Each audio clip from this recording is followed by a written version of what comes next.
Hello dear student, welcome to my YouTube channels. आज की video में क्लास 10th के ऑब्जेक्टिव क्वेश्चंस यानी वस्तुनिष्ठ प्रश्न सब्जेक्ट साइंस से हम लोग देखेंगे। तो यहाँ पे लिखा हुआ है प्रश्न 1 से 80 तक वस्तुनिष्ठ प्रश्न है।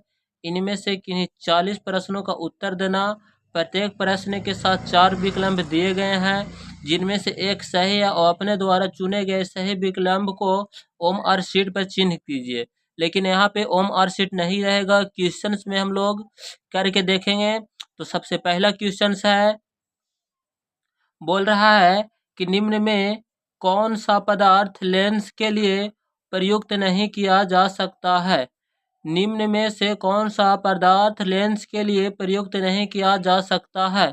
तो ऑप्शन ए में है जेल, बी में है कांच, सी में है पीतल और डी में है इनमें से कोई नहीं। तो इसका सही उत्तर हो जाएगा पीतल। पीतल को हम लोग लेंस के लिए प्रयुक्त नहीं कर सकते हैं। नेक्स्ट क्वेश्चन है 2 में, निम्नलिखित में कौन संख्या प्रकाश के अपवर्तन के नियम के लिए सही है। निम्नलिखित में कौन सा संख्या प्रकाश के अपवर्तन के लिए सही है। यानी इसका कहने का मतलब है कि प्रकाश के अपवर्तन के नियम कितना होता है। तो प्रकाश के अपवर्तन के नियम कितना होता है, तो 2 होता है। अब लोग सभी जानते होंगे। नेक्स्ट क्वेश्चन हम लोग देखेंगे तीसरा, कि किसी वस्तु का प्रतिबिंब आँख के जिस भाग पर बनता है वह कहलाता है। तो ऑप्शन नंबर ए में है कॉर्निया, बी में है रेटिना और सी में है पुतली और डी में है आइसोरिस। तो इसका सही उत्तर हो जाएगा रेटिना। जिस पर प्रतिबिंब बनता है उस पर रेटिना कहलाता है। नेक्स्ट क्वेश्चन हम लोग 4 में देखेंगे कि किसी माध्यम के अपवर्तनांक म्यू है, तो म्यू का मान होता है यानी अपवर्तनांक का मान होता है। तो ऑप्शन ए में है साइन आर बट्टा साइन आई बट्टा साइन आर और सी में है साइन आई गुने साइन आर और डी में है sine I plus sine R. तो इसका सही उत्तर हो जाएगा साइन आई बट्टा साइन आर। जो अपवर्तनांक के मान होता है वो साइन आई बट्टा साइन आर में होता है। नेक्स्ट क्वेश्चन हम लोग देखेंगे कि एक गोलीय दर्पण की फोकस दूरी 20 सेंटीमीटर है, तो उसकी गोलीय दर्पण कैसा होगा। ऑप्शन ए में है उत्तल, बी में है अवतल और डी में है समतल उत्तल और डी में है इनमें से कोई नहीं। तो 5 के सही उत्तर हो जाएगा ऑप्शन नंबर ए। गोलीय दर्पण का फोकस दूरी 20 सेंटीमीटर हो तो गोलीय दर्पण कैसा होगा, तो उत्तल दर्पण होगा। नेक्स्ट क्वेश्चन है कि तालाब का जल कम गहरा दिखाई देने का कारण क्या है। जो तालाब में जल होता है वो कम गहरा क्यों दिखाई देता है। ऑप्शन ए में है परावर्तन के कारण, बी में है विवर्तन के कारण, सी में है अपवर्तन के कारण और डी में है ध्रुवन के कारण। तो क्वेश्चन नंबर 6 का सही उत्तर हो जाएगा ऑप्शन नंबर सी, अपवर्तन के कारण तालाब का जल कम गहरा दिखाई देता है। नेक्स्ट क्वेश्चन हम लोग समझेंगे 7वां, कि अवतल दर्पण की फोकस दूरी होती है। अवतल दर्पण की फोकस दूरी होती है ऋणात्मक होती है कि धनात्मक होती है, कि ऋणात्मक एवं धनात्मक दोनों होती है कि शून्य होती है। तो क्वेश्चन नंबर 7 के सही उत्तर हो जाएगा ऑप्शन नंबर ए, जो अवतल दर्पण की फोकस दूरी होती है ऋणात्मक होती है। अब हम लोग नेक्स्ट क्वेश्चन देखेंगे 8वां से, किसी अवतल दर्पण की फोकस दूरी एफ और उसकी वक्रता त्रिज्या आर है, तो निम्नलिखित में कौन संबंध है। जब उसकी फोकस दूरी एफ है वक्रता त्रिज्या आर है तो संबंध क्या होगा। ऑप्शन ए में है आर बराबर एफ, आर बराबर 2f, आर बराबर 3f या आर बराबर छोटा आर बाई 2। तो क्वेश्चन नंबर 8 के सही उत्तर हो जाएगा कि आर बराबर 2f। अवतल दर्पण की फोकस दूरी हो जाएगा आर बराबर 2f। नेक्स्ट क्वेश्चन हम लोग समझेंगे 9 में, कि इलेक्ट्रिक हीटर की कुंडली बनाने में किस पदार्थ का प्रयोग किया जाता है। जो इलेक्ट्रिक हीटर होता है जो गर्मियों के दिन ठंडों के दिनों में चलाया जाता है, उसको कुंडली बनाने में कौन सा पदार्थ का प्रयोग किया जाता है। तो ऑप्शन ए में है तांबा, बी में है लोहा, सी में है चांदी और डी में है नाइक्रोम। तो ऑप्शन नंबर 9 के क्वेश्चंस का हो जाएगा सही उत्तर डी। जो हीटर बनाने में हीटर की कुंडली को बनाया जाता है और नाइक्रोम के तार से बनाया जाता है। तो इसका सही उत्तर हो जाएगा नाइक्रोम। नेक्स्ट क्वेश्चन हम लोग समझेंगे 10वां, कि 1 यूनिट विद्युत ऊर्जा का मान होता है। 1 यूनिट विद्युत ऊर्जा का मान होता है, ऑप्शन ए में है 3.6 गुने 10 के पावर 3 जूल, बी में 3.6 गुने 10 के पावर 5 जूल, 3.6 गुने 10 के पावर 4 जूल और 3.6 गुने 10 के पावर 6 जूल। तो क्वेश्चन नंबर 10 के सही उत्तर हो जाएगा ऑप्शन नंबर डी 3.6 गुने 10 के पावर 6 जूल। ये 1 यूनिट विद्युत ऊर्जा का मान होता है। नेक्स्ट क्वेश्चन हम लोग समझेंगे कि किलोवाट प्रति घंटा एक इकाई है। किलोवाट प्रति घंटा इकाई किसकी है? तो ऑप्शन ए में है ऊर्जा, बी में है शक्ति, सी में है विद्युत आवेश की, डी में है विद्युत धारा की। तो इसका सही उत्तर हो जाएगा क्वेश्चन नंबर 11 के ऑप्शन नंबर बी। ये जो शक्ति है, शक्ति का इकाई होता है किलोवाट प्रति घंटा। नेक्स्ट क्वेश्चन हम लोग समझेंगे 12 में कि विद्युत फ्यूज धारा के किस सिद्धांत पर कार्य करता है। जो विद्युत फ्यूज होता है वो किस सिद्धांत पर कार्य करता है? तो ऑप्शन ए में है ऊष्मीय, बी में है चुंबकीय, सी में है रासायनिक, डी में है इनमें से कोई नहीं। तो क्वेश्चन नंबर 12 के सही उत्तर हो जाएगा ऑप्शन नंबर ए। जो विद्युत फ्यूज होता है वो ऊष्मीय सिद्धांत पर कार्य करता है। नेक्स्ट क्वेश्चन को हम लोग समझेंगे कि वोल्ट मीटर को विद्युत परिपथ में किस क्रम में जोड़ा जाता है। तो ऑप्शन नंबर ए में है श्रेणी क्रम, बी में है समांतर क्रम, सी में है ए और बी दोनों और डी में है इनमें से कोई नहीं। तो वोल्ट मीटर को विद्युत परिपथ में किस क्वेश्चन का रहा कि वोल्ट मीटर को विद्युत परिपथ में किस क्रम में जोड़ा जाता है। तो क्वेश्चन नंबर 13 के सही उत्तर हो जाएगा ऑप्शन नंबर ए। हम लोग पढ़े थे कि श्रेणी क्रम में जोड़ा जाता है। नेक्स्ट क्वेश्चन देखेंगे कि विद्युत परिपथ में दो बिंदुओं के बीच विभवांतर मापने के लिए प्रयुक्त होता है। दो विद्युत परिपथ में दो बिंदुओं के बीच विभवांतर मापने के लिए प्रयुक्त होता है। तो ऑप्शन में है आमीटर, बी में है वोल्ट मीटर, सी में है गैल्वेनोमीटर और डी में है प्लग कुंजी। तो इसका सही उत्तर हो जाएगा क्वेश्चन नंबर 14 के ऑप्शन नंबर बी। जो विद्युत परिपथ में दो बिंदुओं के बीच की विभवांतर की दूरी को मापता है वो वोल्ट मीटर कहलाता है। ये 2 नंबर में भी पूछ सकता है आप लोगों को। अब हम लोग नेक्स्ट क्वेश्चन देखें। नेक्स्ट क्वेश्चन है 15 में कि जल विद्युत संयंत्र किस ऊर्जा को विद्युत में रूपांतरित करता है यानी बदलता है। तो ऑप्शन ए में है तापीय ऊर्जा, बी में नाभिकीय ऊर्जा, सी में सौर ऊर्जा और डी में है स्थितिज ऊर्जा। तो क्वेश्चन नंबर 15 के सही उत्तर हो जाएगा स्थितिज ऊर्जा। जो स्थितिज ऊर्जा है जो विद्युत संयंत्र की रूपांतरित करता है यानी बदलता है। अब नेक्स्ट क्वेश्चन है 16 में कि विद्युत बल्ब में कौन सी गैस भरी रहती है। तो विद्युत बल्ब में कौन सी गैस भरी रहती है? तो ऑप्शन ए में है नाइट्रोजन, बी में है वायु और सी में है निष्क्रिय और डी में है हाइड्रोजन। इसका सही उत्तर हो जाएगा निष्क्रिय।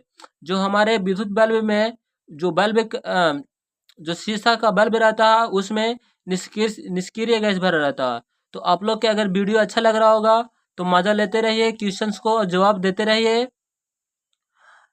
अब नेक्स्ट क्वेश्चन है 17 में कि एक घोल नीले लिटमस पत्र को लाल कर देता है तो घोल का पीएच क्या हो सकता है। जब एक घोल नीले लिटमस पत्र को लाल कर देता है तो पीएच क्या हो सकता है। ऑप्शन ए में है 2, बी में है 9, सी में है 7 और डी में है 10। तो क्वेश्चन नंबर 17 के सही उत्तर हो जाएगा ऑप्शन नंबर ए यानी 2।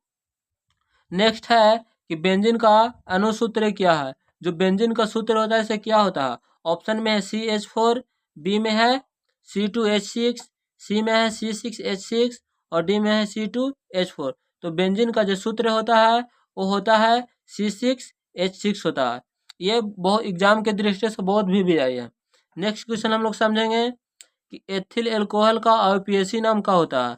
एथिल अल्कोहल का आईयूपीएसी नाम तो ऑप्शन नंबर ए में है एथेनॉल, एथेनॉल, एथेनॉन, एथेनोइक अम्ल। तो क्वेश्चन नंबर 19 का सही उत्तर हो जाएगा ऑप्शन नंबर बी यानी एथेनॉल। एथिल अल्कोहल का आईयूपीएसी नेम एथेनॉल हो जाएगा। अब हम लोग नेक्स्ट क्वेश्चन समझेंगे। अब नेक्स्ट क्वेश्चन है क्वेश्चन नंबर 20 में CnH2n निम्नलिखित में किसका सामान्य सूत्र है। ये जो सूत्र है इसे किसका है। तो ऑप्शन ए में है एल्केन, बी में है एल्कीन, सी में है एल्काइन और डी में है इनमें से कोई नहीं। तो CnH2n जहां भी होगा एल्कीन सही हो जाएगा। तो क्वेश्चन नंबर 20 का सही उत्तर हो जाएगा ऑप्शन नंबर बी यानी एल्कीन। एल्कीन का सूत्र होता है CnH2n। नेक्स्ट क्वेश्चन है कि लोहा की परमाणु संख्या है। ऑप्शन है में 23, 26, 25, 24। तो लोहा की परमाणु संख्या क्वेश्चन नंबर 21 का सही उत्तर हो जाएगा 26, Fe 26 होता है।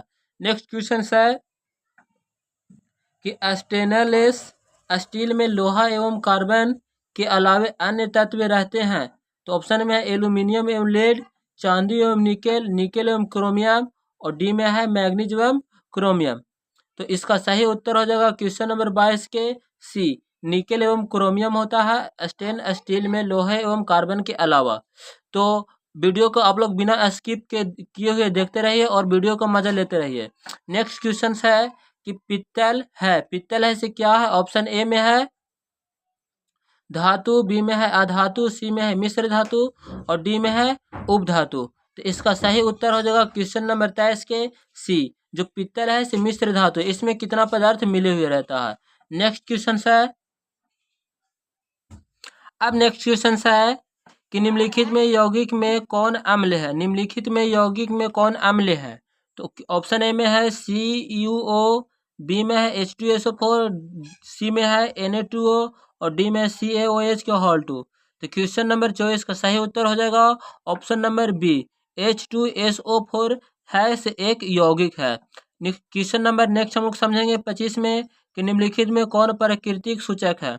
तो एक में है ऑप्शन ए में हल्दी, बी में मेथिल ऑरेंज, सी में है केनॉल पैलेथिन, और डी में है इनमें से कोई नहीं। तो इसका सही उत्तर हो जाएगा क्वेश्चन नंबर 25 के ऑप्शन नंबर ए, जो हल्दी है से प्राकृतिक सूचक है।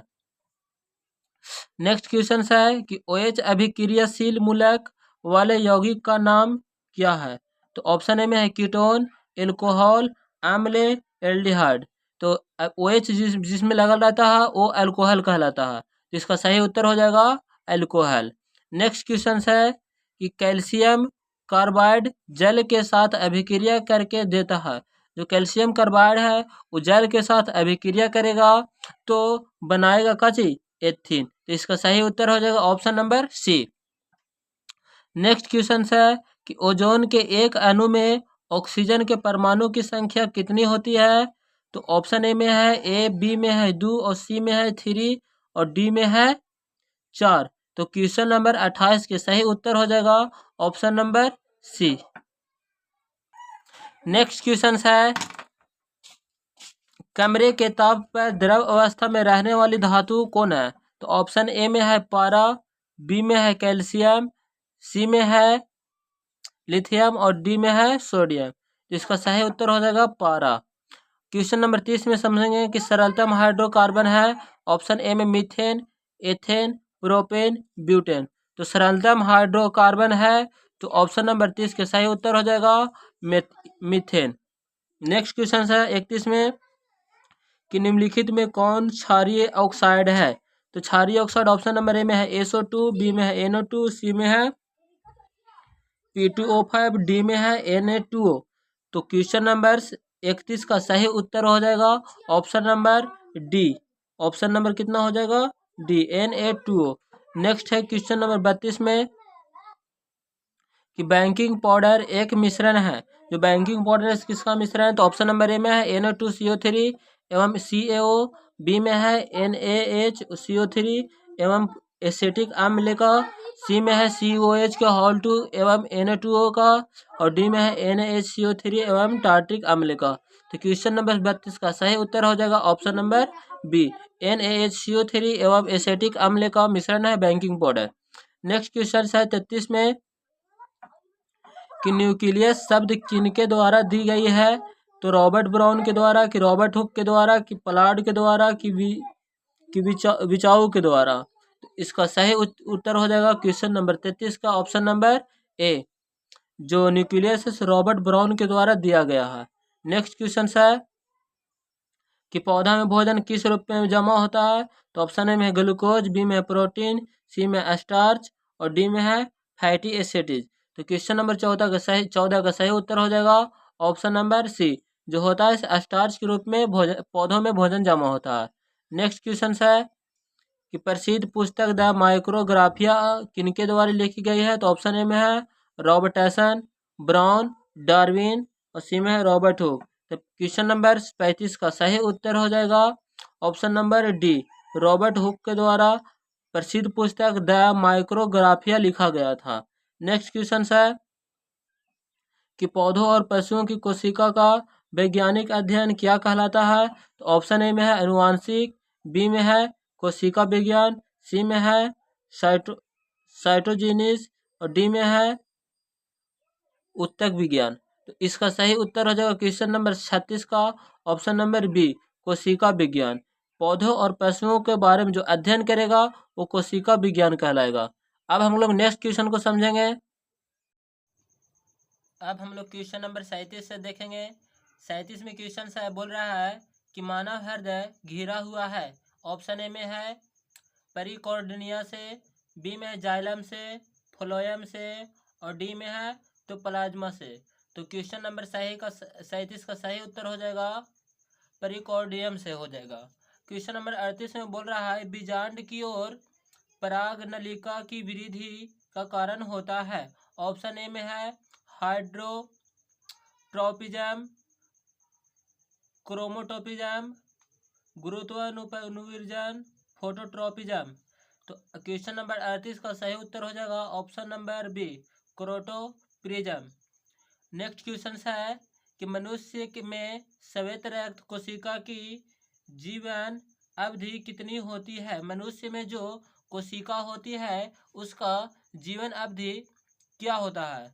तो इसका सही उत्तर हो जाएगा ऑप्शन एक में देख लेंगे पहले। तो 12 से लेके 20 दिन तक होता है, कि 2 से 3 महीना तक होता है, कि 20 से 30 दिन तक होता है, कि 4 महीना से अधिक होता है।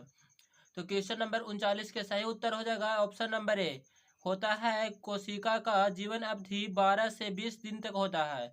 नेक्स्ट क्वेश्चन है 40 में कि पीतरस कहाँ से स्रावित होता है।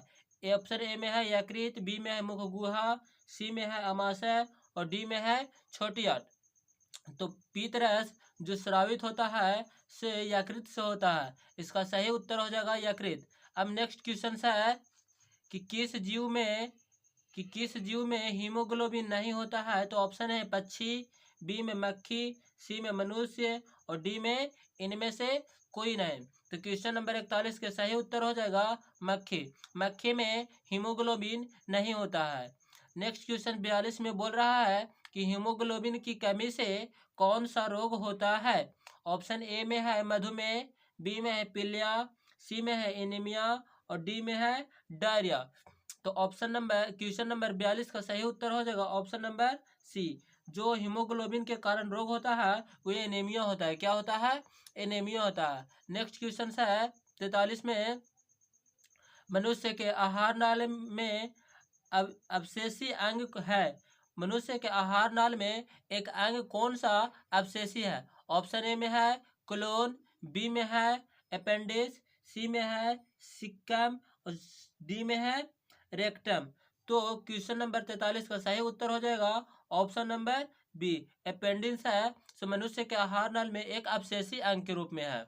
नेक्स्ट क्वेश्चन 44 में हम लोग जानेंगे कि निम्नलिखित में कौन ट्रोपिसिन एंजाइम का कार्य है। ऑप्शन ए में है वसा का पाचन, बी में है कार्बोहाइड्रेट का पाचन, सी में है प्रोटीन का पाचन और डी में है इनमें से सभी।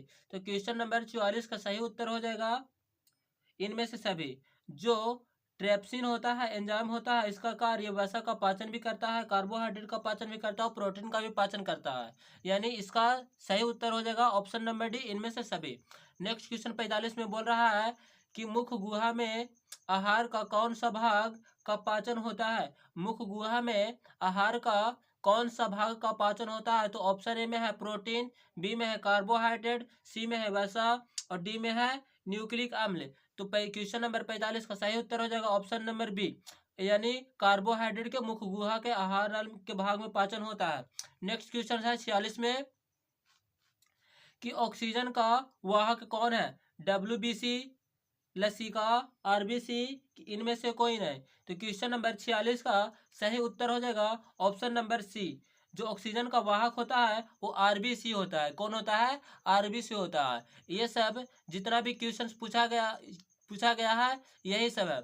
इसी में से आपको 40% एकदम फुल गारंटी के साथ कहा जा रहा है कि 10th के बिहार बोर्ड में टकर जाएगा। नेक्स्ट क्वेश्चन है 47 में रक्त में शर्करा का स्तर नियंत्रित करता है। जो शर्करा का नियंत्रित करता है रक्त में, वो कौन करता है? तो एक में है रिलैक्सिन, बी में है एंड्रोजोन, सी में है प्रोटोस्टेरोन और डी में है इंसुलिन। तो क्वेश्चन नंबर 47 का सही उत्तर हो जाएगा ऑप्शन नंबर डी, इंसुलिन होता है, रक्त में शर्करा का स्तर को नियंत्रित करता है। नेक्स्ट क्वेश्चन है 48 में कि मानव शरीर में सबसे लंबी कोशिका कौन है? तो मानव शरीर में सबसे लंबी कोशिका ऑप्शन ए में है रक्त कोशिका, बी में है मांसपेशियां, सी में है तंत्रिका कोशिका और डी में है दिल की कोशिका। तो क्वेश्चन नंबर 48 का सही उत्तर हो जाएगा ऑप्शन नंबर सी, जो तंत्रिका की कोशिका है वो मानव शरीर में सबसे लंबी कोशिका है ना। तो आप लोग सभी समझ गए होंगे। नेक्स्ट क्वेश्चन बोल रहा है कि प्रकाश के परावर्तन के कितना नियम है? तो प्रकाश के परावर्तन के नियम ऑप्शन ए में है 1, बी में है 2, सी में है 3 और डी में है 4। तो प्रकाश के परावर्तन का है तो अपवर्तन का है, इसका नियम 2 है। कितना नियम है? तो 2 नियम है। ये हमारे 10th के बोर्ड एग्जाम में लगभग हर साल पूछते ही रहता है। नेक्स्ट क्वेश्चन बोल रहा है कि अवतल लेंस का आवर्धन होता है यू बट्टा भी, बी ऑप्शन ए में यू बट्टा भी, बी में है यू इंटू भी, यू प्लस भी या भी बट्टा यू। तो क्वेश्चन नंबर 50 का सही उत्तर हो जाएगा भी बट्टा यू, जो अवतल लेंस का आवर्धन फॉर्मूला होता है यू बट्टा भी के फॉर्म होता है। नेक्स्ट क्वेश्चन कॉमन में बोल रहा है कि दर्पण का सूत्र है, दर्पण का सूत्र इनमें से कौन सा है? तो आप लोग जानते होंगे तो कमेंट्स में आंसर जरूर बताइएगा, लेकिन हम तो बता के जाएंगे। ऑप्शन ए में है 1/b plus 1/u plus 1/a, B में 1/b माइनस 1/u बराबर 1/f, ऑप्शन सी में है 1/a प्लस 1/u बराबर 1/b, डी में है 1/a प्लस 1/b बराबर 1/u। तो क्वेश्चन नंबर 51 का सही उत्तर हो जाएगा ऑप्शन नंबर ए। अब देखो क्वेश्चन नंबर 52 में बोल रहा है कि टिंडल प्रभाव प्रदर्शित करता है। ऑप्शन ए में है प्रकाश का परावर्तन, बी में है प्रकाश का विक्षेपन, प्रकाश का अपवर्तन या प्रकाश का परिकिरण। तो टिंडल प्रभाव होता है वो करता है काची प्रकाश का विक्षेपन, प्रकाश का विक्षेपन टिंडल प्रभाव के काम है प्रकाश का विक्षेपन करना। अब क्वेश्चन नंबर 53 में बोल रहा है कौन सा लेंस हवा में अभिसारी लेंस भी कहलाता है? तो इसका सही उत्तर हो जाएगा दोस्त काची, क्वेश्चन नंबर 53 का सही उत्तर हो जाएगा ऑप्शन नंबर बी, उत्तल लेंस। उत्तल लेंस होता है जो हवा में अभिसारी लेंस भी कहलाता है। ये हमारे 10th के बोर्ड एग्जाम में लगभग हर साल पूछते ही रहता है, तो ऐसा ऐसा क्वेश्चन को आप लोग याद कर लीजिएगा। नेक्स्ट क्वेश्चन बोल रहा है कि उत्तल दर्पण में प्रतिबिंब बनता है वास्तविक, आभासी, वास्तविक तथा आभासी, इनमें से कोई नहीं। तो क्वेश्चन नंबर 54 का सही उत्तर हो जाएगा ऑप्शन नंबर बी, आभासी। यह हम लोग अब पिछले वीडियो में विस्तारित रूप से पढ़े थे उत्तल दर्पण और अवतल दर्पण में अंतर, तो आप लोग देख लीजिएगा एक बार जरूर। नेक्स्ट क्वेश्चन बोल रहा है 55 में कि प्रकाशिक माध्यम कितने प्रकार के होते हैं? जो प्रकाशिक माध्यम होते हैं इसे कितना प्रकार का होता है? ऑप्शन ए में है 1, बी में है 2, सी में है 3 और डी में है 4। तो क्वेश्चन नंबर 55 का सही उत्तर हो जाएगा ऑप्शन नंबर बी, जो प्रकाशिक माध्यम होता है इसे 2 होता है। नेक्स्ट क्वेश्चन है 56 में कि डायनोमो परिवर्तन करता है। ऑप्शन ए में है विद्युत ऊर्जा को यांत्रिक ऊर्जा में, यांत्रिक ऊर्जा को विद्युत ऊर्जा में, सी में है रासायनिक ऊर्जा को विद्युत ऊर्जा में और डी में है विद्युत ऊर्जा को रासायनिक ऊर्जा में। तो क्वेश्चन नंबर 56 का सही उत्तर हो जाएगा ऑप्शन नंबर बी, यांत्रिक ऊर्जा को विद्युत ऊर्जा में को जो परिवर्तन करता है उसे डायनोमो कहते हैं। उसे क्या कहते हैं? तो डायनोमो कहते हैं। अब हम लोग नेक्स्ट क्वेश्चन देखेंगे।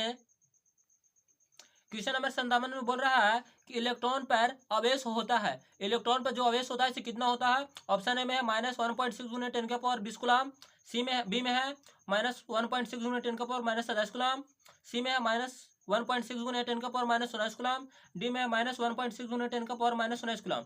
तो क्वेश्चन नंबर 57 का सही उत्तर हो जाएगा ऑप्शन नंबर सी, जो इलेक्ट्रॉन पर आवेश का मान होता है माइनस में 1.6 × 10⁻19 कूलम होता है।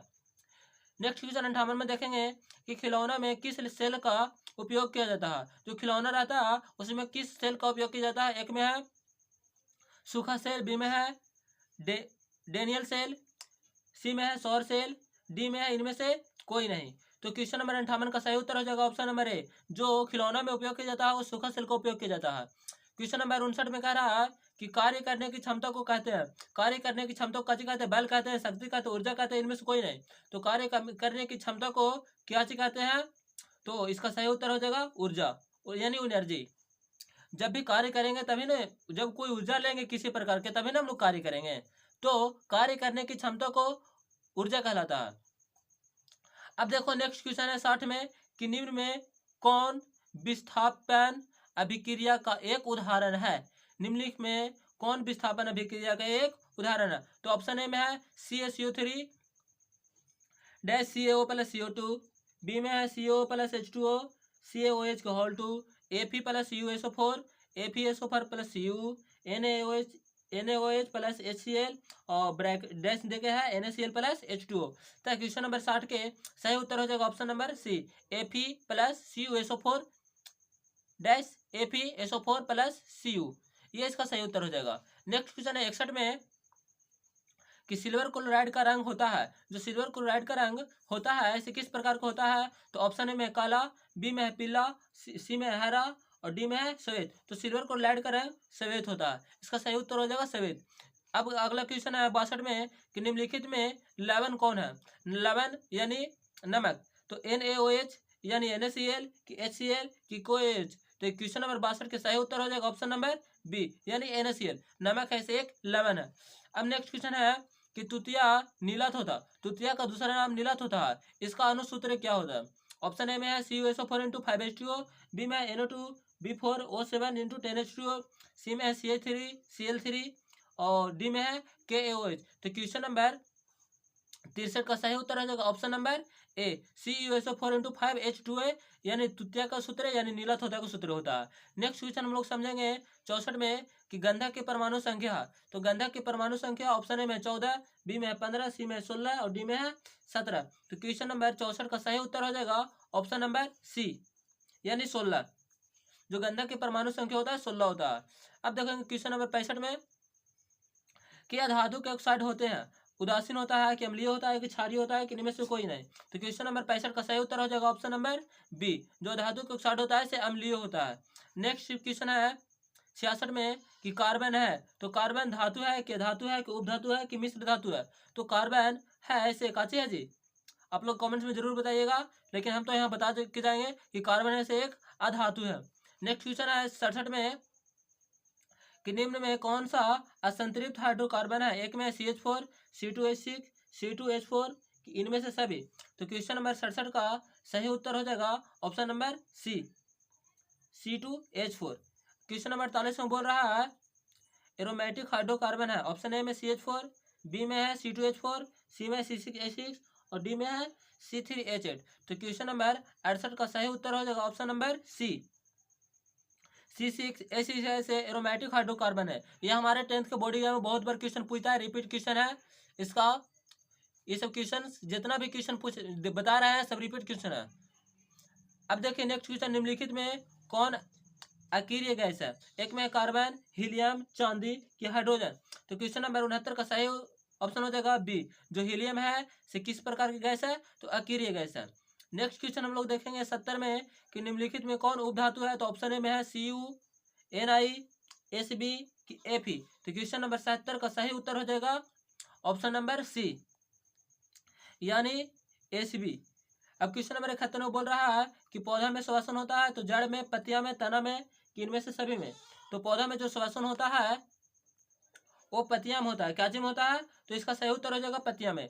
अब नेक्स्ट क्वेश्चन 72 में बोल रहा है कि निम्न में स्वपोषी कौन है। तो हरे पौधे, मछली, कीट, अमीबा। जो स्वपोषी कहलाता है यानी अपने से भोज्य पदार्थ को जो तैयार करता है वो स्वपोषी कहलाता है। तो क्वेश्चन नंबर 72 का सही उत्तर हो जाएगा ऑप्शन नंबर ए यानी हरे पौधे जो अपने से खुद से भोजन तैयार करता है उसे स्वपोषी कहते हैं, स्वपोषी उदाहरण हो जाएगा हरे पौधे। नेक्स्ट क्वेश्चन नंबर 73 में बोल रहा है कि कौन सी बीमारी श्वसन तंत्र से संबंधित है। एक में डायरिया, निमोनिया, मलेरिया, मधुमेह। तो क्वेश्चन नंबर 73 का सही उत्तर हो जाएगा ऑप्शन नंबर बी यानी निमोनिया, जो है कौन श्वसन तंत्र से संबंधित है। नेक्स्ट क्वेश्चन 74 में हम लोग समझेंगे कि एंड्रोजोन है से नर हार्मोन है कि मादा हार्मोन है कि पाचक रस है कि ये एंजाइम है। तो ये क्वेश्चन नंबर 74 का सही उत्तर हो जाएगा ऑप्शन नंबर ए यानी ये है से एक नर हार्मोन है। एंड्रोजोन है से कौन हार्मोन है, तो नर हार्मोन है। क्वेश्चन नंबर नेक्स्ट देखेंगे 75 में कि रुधिर चाप नियंत्रित करता है। एक में थाइमस, बी में थायराम द्वारा, एंड्रीन द्वारा कि विरेचन द्वारा? तो रुधिर जो चाप जो नियंत्रित करता है वो करता है सी यानी काची एंड्रीनल द्वारा। क्वेश्चन नंबर 76 में हम लोग देखेंगे। इस क्वेश्चन बोल रहा है एक लिंगी पादप का उदाहरण है। एक लिंगी पादप का उदाहरण कौन है? एक ऑप्शन है में पपीता, सरसों, उड़हुल, मटर। तो क्वेश्चन नंबर 76 का सही उत्तर हो जाएगा ऑप्शन नंबर ए। जो पपीता है इसे एक लिंगी पादप है। कौन पादप है? एक लिंगी पादप है। नेक्स्ट क्वेश्चन हम लोग 77 में देखेंगे कि निम्न में से कौन सा मादा जनन तंत्र का भाग नहीं है? ऑप्शन ए में है अंडाशय, गर्भाशय, शुक्रवाहिका, किडिबावाहिना। तो क्वेश्चन नंबर 77 का सही उत्तर हो जाएगा बाबू कितना? शुक्रवाहिका। जो शुक्रवाहिका है इसे मादा जनन अंग तंत्र का एक भाग नहीं है। ये क्वेश्चन बायोलॉजी का है, बहुत VVI क्वेश्चन है। नेक्स्ट क्वेश्चन है 78 में कि द्विविखंडन होता है। एक में है पोटेशियम में, पैरामीशियम में, अमीबा में, कैल्शियम में, कि इनमें से सभी में? तो क्वेश्चन नंबर 78 का सही उत्तर हो जाएगा ऑप्शन नंबर बी यानी अमीबा में द्विविखंडन होता है। नेक्स्ट क्वेश्चन हम लोग समझेंगे। क्वेश्चन नंबर 79 में बोल रहा है कि टेस्टोस्टेरोन स्रावित होता है। तो ऑप्शन ए में है विरेचन से, वृक्क से, अंडाशय से, कि थायराइड ग्रंथि से? तो इसका सही उत्तर हो जाएगा ऑप्शन नंबर ए विरेचन से। कच्चे से? विरेचन से। नेक्स्ट क्वेश्चन है कि मानव मस्तिष्क का औसत भार कितना है? 1 kg, 2 kg, 1.4 kg, इनमें से कोई नहीं। इसका सही उत्तर हो जाएगा 1.4 kg। तो आप लोग के 80 तक में कोई डॉट कोई क्वेश्चन में नहीं होगा। इसलिए आप लोग अगर इस वीडियो पर नए होंगे तो चैनल को सब्सक्राइब करें, लाइक करें तथा बेल आइकन के घंटे को जरूर दबाएं और कमेंट्स जरूर करें कि वीडियो कैसा लगा। अगर सही लगा होगा तो ठीक है, नहीं लगा होगा तो भी ठीक है। अगर आप लोग के अच्छा लगा होगा तो कमेंट्स जरूर करें। नेक्स्ट वीडियो और इससे बेहतर रूप से समझाकर चढ़ाने का कोशिश करूंगा, अपलोड करूंगा। Thank you.